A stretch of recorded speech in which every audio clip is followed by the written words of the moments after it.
Hi, I'm Kiano, and today I'm gonna make a plum and cardamom almond tartlet, aka Financiers.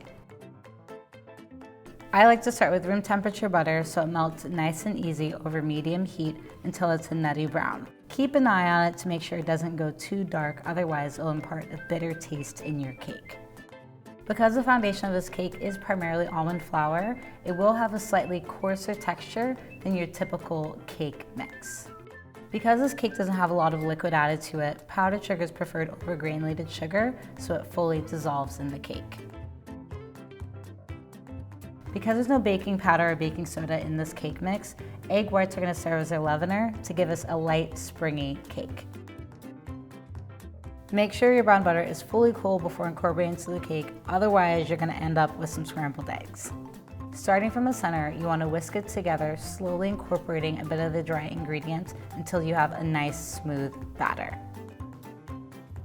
This tart can be made any time of year, so if plums aren't in season, you can also try this with any stone fruit such as peaches, even with a pear. You want to fill your tart mold no more than 2/3 of the way up. That way there's a little extra room once you add in those plums and almonds. Arrange the tart molds on a baking tray lined with some parchment paper. These are going to bake in the oven at 400 degrees Fahrenheit until springy and golden on the edges.